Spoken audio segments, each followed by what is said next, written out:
কিয়ামতের ময়দানে আমার অবস্থা হবে। হযরত মুসা আলাইহিস সালাম বলবে, আল্লাহ আমি দুনিয়ার কিছু চাই না, ও আল্লাহ গো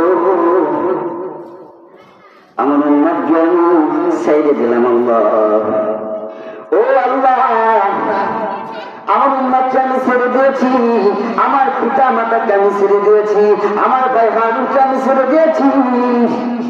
ও আল্লাহ আজকে কিয়ামতের দিনে তুমি আমাকে বাঁচাও, কারোর টেনশন নেই, তুমি আমাকে বাঁচাও, তুমি আমাকে বাঁচাও।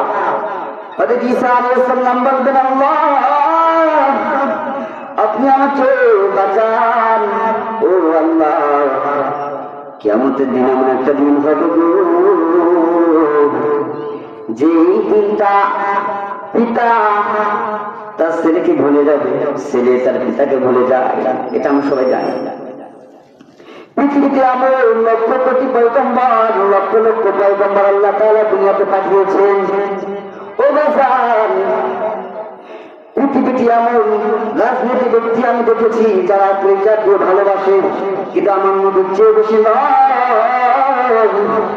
আমার নবীর চেয়ে কেউ ভালোবাসে না, কেউ আমার নবীর মতো ভালোবাসে না। একদিন সারা আরবের সব জায়গা খবর পড়ে গেছে মুহাম্মদ সাল্লাল্লাহু আলাইহি ওয়াসাল্লাম দুনিয়াতে নাই। মুহাম্মদকে কে যেন কতল করে ফেলেছে, মুহাম্মদ দুনিয়াতে নাই, মুহাম্মদকে কতল করে ফেলেছে। হযরত ওমর রাদিয়াল্লাহু তাআলা আনহু তরবারিখানা বের করে বলেন, এ কে আছে বেঈমান, আমার নবীকে কে এমন সাহস মেরেছে, কার যদি আমি দেখি আমার নবী তার তরবারি আঘাতে শহীদ হয়েছে, আল্লাহর কসম আমি তার গলা থেকে, গলার তরবারি থেকে গলা আলাদা করে ফেলবো। হযরত ওমর রাদিয়াল্লাহু তাআলা এরকম পাওয়ারফুল লোক ছিলেন। হযরত আবু বকর সিদ্দিক রাদিয়াল্লাহু তাআলা আনহু বলেন, ও ভাই ওমর চলে, মাথা গরম করে কোনো লাভ নাই, আমরা নবী মুহাম্মদ সাল্লাল্লাহু আলাইহি ওয়াসাল্লামকে বুঝতে চাই, আমরা চলেন মুহাম্মদকে বুঝতে যাই। ওমর রাদিয়াল্লাহু তাআলা একটু শান্ত হয়ে বললেন, চলেন ভাই আমরা নবীকে বুঝতে যাই। সেই সময় এরকম নেটের যুগ ছিল না, ইউটিউবের যুগ ছিল না, ফেসবুকের যুগ ছিল না, যে নবী মুহাম্মদ সাল্লাল্লাহু আলাইহি ওয়াসাল্লামকে চিনতে পারে। কারণ পৃথিবীর সবথেকে শ্রেষ্ঠ নাম হচ্ছে মুহাম্মদ, আর মুহাম্মদ নামটা সবথেকে বেশি ভাইরাল। মুহাম্মদ সাল্লাল্লাহু আলাইহি ওয়াসাল্লামকে কেউ চেনে না, নেটের যুগ ছিল না।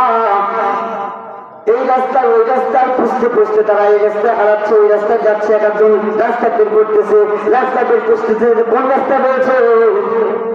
হঠাৎ দেখতে পাই একটি বিশাল পাহাড়, পাহাড়ের তলে দেখে শুধু একটা বাচ্চা রাখাল ছেলে ছাগল চড়াইতেছে, ভেড়া চড়াইতেছে। ওমর রাদিয়াল্লাহু তাআলা আনহু বসে রাখা, তুমি তো মুহাম্মদ সাল্লাল্লাহু আলাইহি ওয়াসাল্লামকে চেনো, আরবের মুহাম্মদ যার নাম মনে হয় তুমি শুনেছো। বলে আমি মুহাম্মদের নাম এতবার শুনেছি যে আমার মা বাবাকে আমি এতবার ডাকি নাই, যতবার মানুষের মুখে মুহাম্মদের নাম শুনেছিল। সুবহানাল্লাহ, যেটা ঠিক ছিল না তা মুহাম্মদ সাল্লাল্লাহু আলাইহি ওয়াসাল্লাম তাদের মুখে ছিল। আবু বকর সিদ্দিক রাদিয়াল্লাহু তাআলা বললেন, ও ভাই ও রাখাল তুমি কি জানো মুহাম্মদ সাল্লাল্লাহু আলাইহি ওয়াসাল্লামকে কোথায় পাওয়া যায়? বলে মুহাম্মদ সাল্লাল্লাহু আলাইহি ওয়াসাল্লামকে আমি তো চিনি না, কোন মুহাম্মদ, কোন জায়গার মুহাম্মদ আমি তো চিনি না, শুধু নামটাই শুনেছি।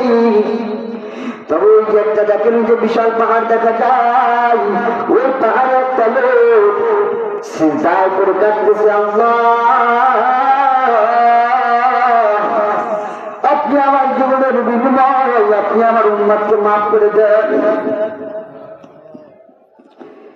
ওই যে দেখতে পান উনি এরকম ধরে ধরে চিৎকার করতেছে, উনার কান্না দেখে আমার এই যে ছাগল ভেড়া ঘাস খাইতেছে না, প্লিজ দয়া করে অনুগ্রহ করে অন্তত এই লোকটাকে নিয়ে যান।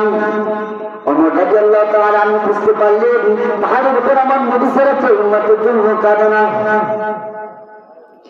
ওমর রাদিয়াল্লাহু তাআলা আনহু, আবু বকর সিদ্দিক রাদিয়াল্লাহু তাআলা আনহু দুজনে পাহাড় উপরে উঠলেন। ওঠার পর বলতেছে, নবী আপনি মাথাখানা উঠুন, আপনার উম্মতকে তো আল্লাহ তাআলা মাফ করে দেবেন, যদি তওবা করে মাফ করে দেবেন। নবীজি আমার উঠান না। আবু বকর সিদ্দিক রাদিয়াল্লাহু তাআলা আনহু বলতেছেন, ও নবী আমার, ও আমার প্রাণের নবী, আপনার মাথাখানা উঠান। আমি আবু বকর সিদ্দিক রাদিয়াল্লাহু তাআলা আনহু যত ছিল সকল নবী আমার আপনার উম্মতকে দিয়ে দিলাম। সুবহানাল্লাহ। ওমর রাদিয়াল্লাহু তাআলা আনহু আবু বকর সিদ্দিক রাদিয়াল্লাহু তাআলা আনহুর কথা উঠালেন না। ওমর রাদিয়াল্লাহু তাআলা আনহু আবার বললেন, ইয়া রাসূলুল্লাহ, আমি মুসলমান হওয়ার